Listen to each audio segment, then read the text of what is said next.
Hello everyone, and welcome back to Move Well After 60. I'm so glad you've joined me today. We're going to tackle a topic that many of my patients, and perhaps even you, have quietly worried about: living alone in your later years.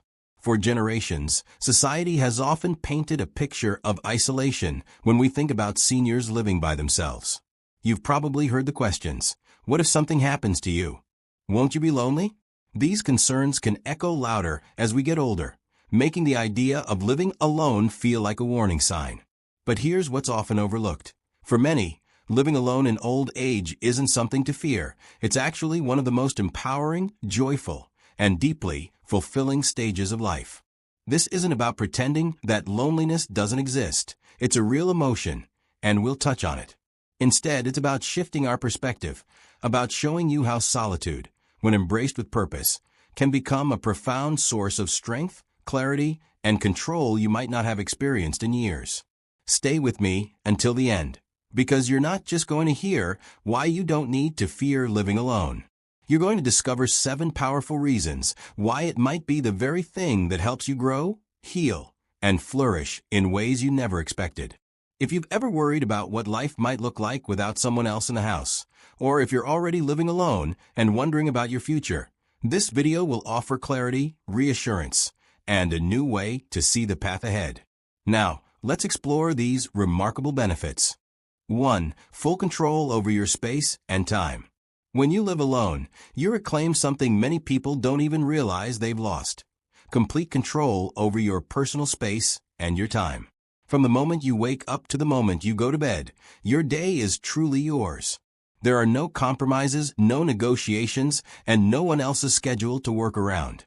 This kind of freedom might sound simple, but after years, sometimes decades, of caregiving, accommodating others, or managing a bustling household, it becomes something rare and precious.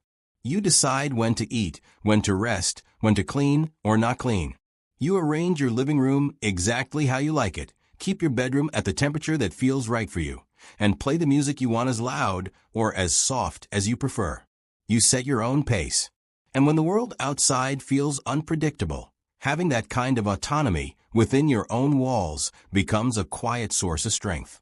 I remember a patient, Charles, 81, who had lived with his daughter and son-in-law for 5 years. While they loved each other dearly, he always felt like a guest in his own life. He couldn't cook what he wanted, watch his shows without feeling like he was bothering someone, or even keep his room the way he liked it. When he moved into his own small apartment, his daughter was worried. But after a few weeks, he told her, "It's the first time in years I've felt like myself again."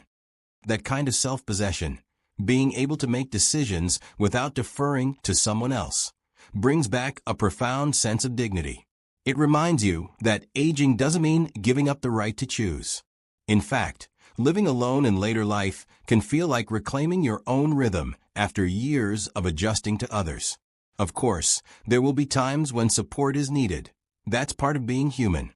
But when the default setting of your day is your own voice, your own values, your own choices, you begin to feel more rooted, more present, and truly more alive.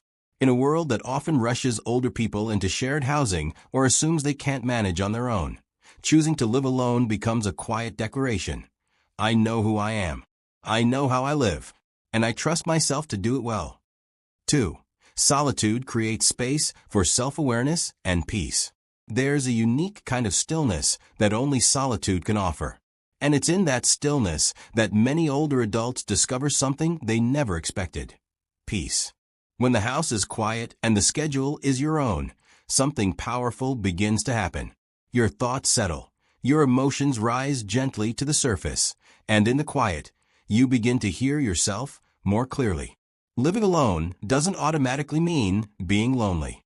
In fact, solitude can be one of the richest emotional environments you'll ever live in, if you approach it with openness instead of fear. Without the constant hum of someone else's voice or presence, you start to reconnect with what truly matters to you: your memories, your reflections, your hopes, even now. And that reflection doesn't weaken you. It grounds you. I once met Florence, 84, who had lived most of her life surrounded by family, kids, grandkids, neighborhood gatherings. Her house had always been full. But when her youngest son moved out, and she found herself living alone for the first time in decades. She panicked. "I didn't know who I was without someone else around," she told me. But within 6 months, she'd started journaling, walking in nature, and even meditating, a practice she used to scoff at. "I've met parts of myself I never knew were there," she said, "and I like who I'm meeting."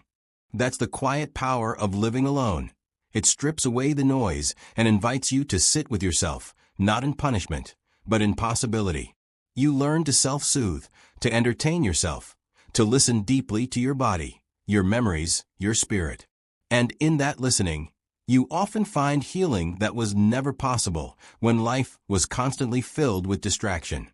This isn't to say every moment will feel like a movie scene. Some days will be heavy, others will be light. But all of them will be yours. And when you begin to feel safe in your own company, the fear of being alone starts to lose its grip because you realize you are not empty. You are not forgotten. You are not lost. You are here.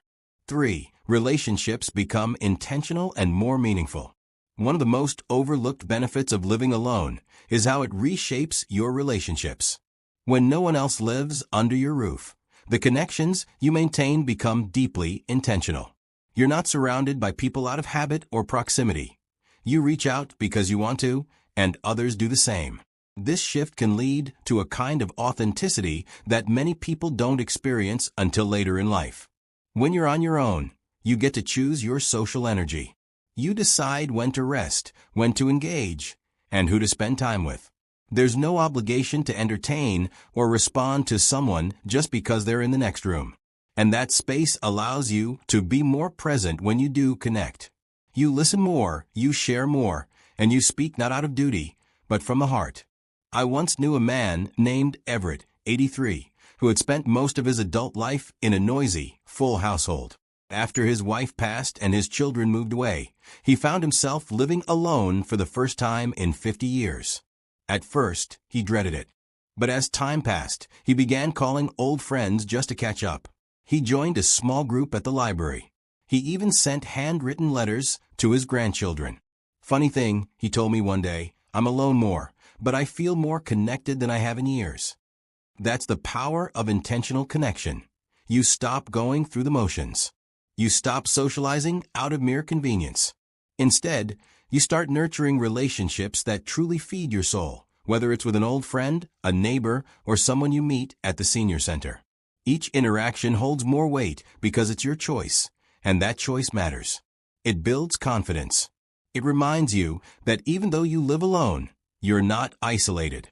You're engaged, you're participating. You're building a social life based on value, not obligation. So, if you're worried that living alone means you'll be forgotten or left out, consider this. It may actually bring you closer to the people who truly matter. Because when connection becomes a conscious act, it becomes something deeper, richer, and more lasting than anything forced by routine. 4. Your routines stay entirely yours. One of the most liberating parts of living alone in older age is the ability to live by your own natural rhythm.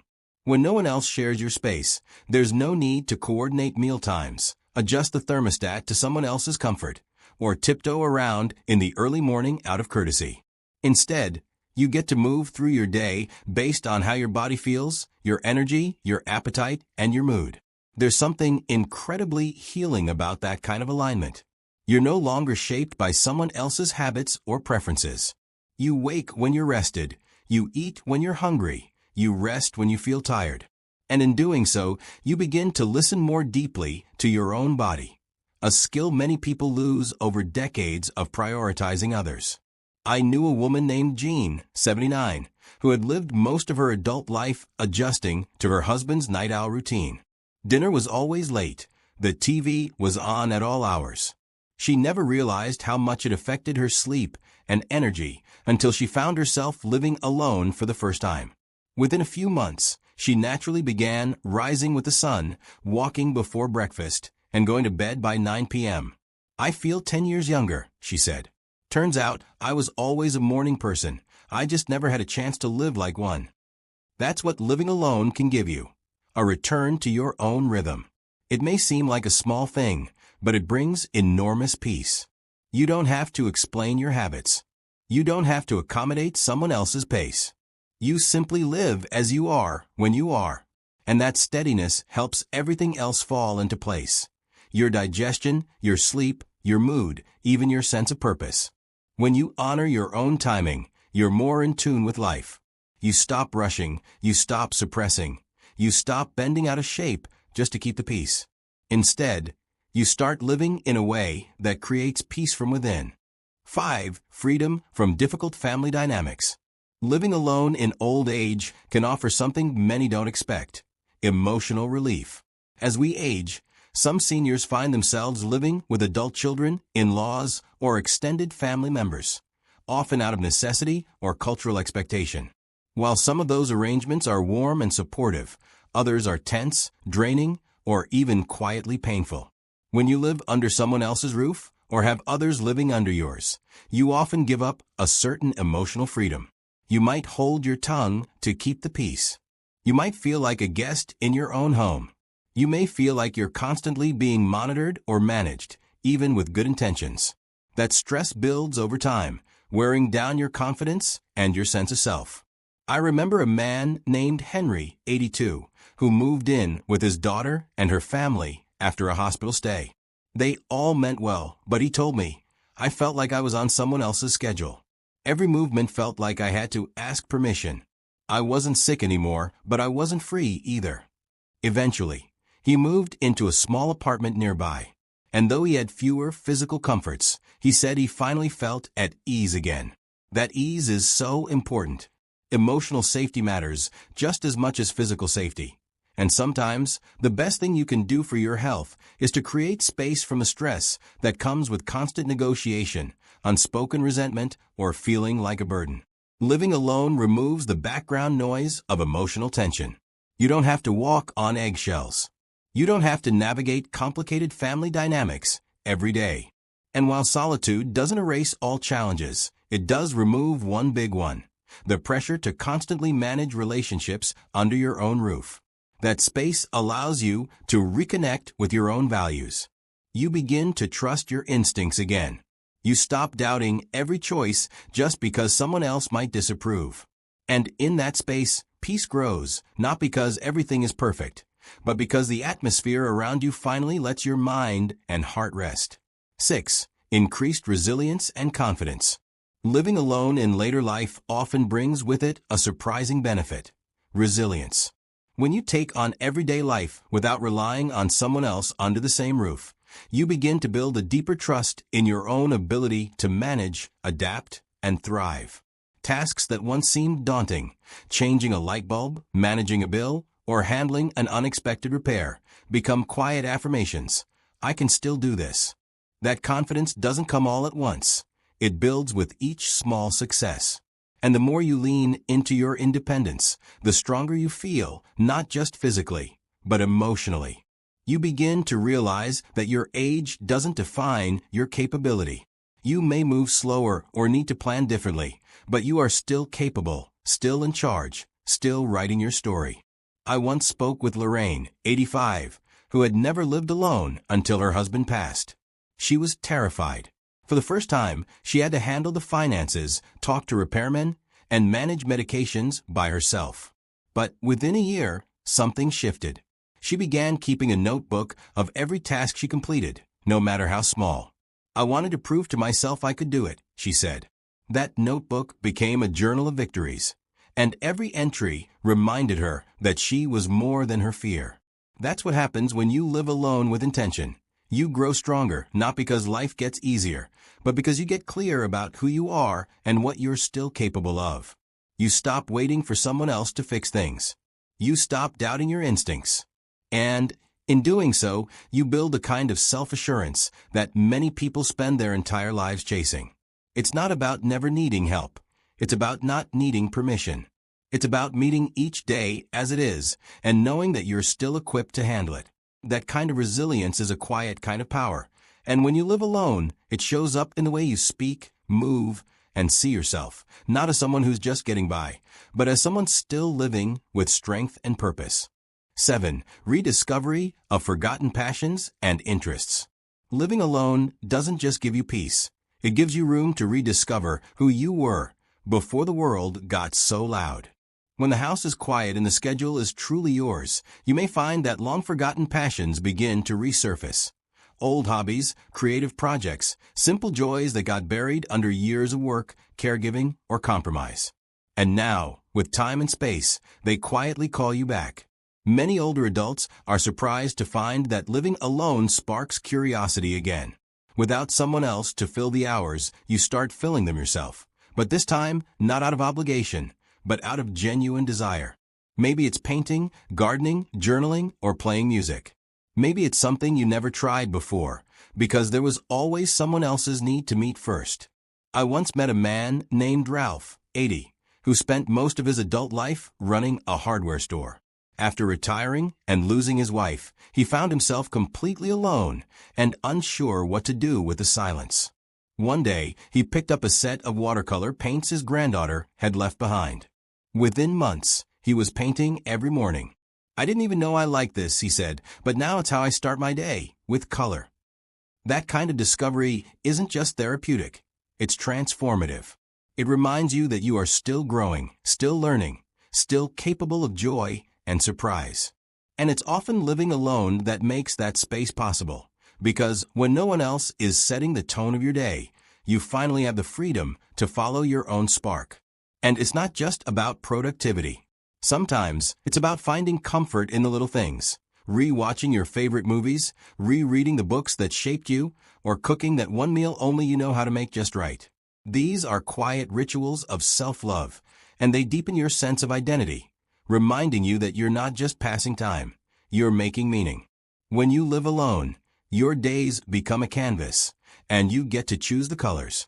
In doing so, you rediscover not just what you love, but who you are when no one else is watching. As we wrap up this video, I want to leave you with one simple truth. Living alone in old age is not something to fear. It's something to understand, embrace, and in many cases, cherish. The real question isn't whether you live with others. It's whether you're living fully. And when you take back your time, your space, your rhythm, and your voice, life begins to feel like it's truly yours again.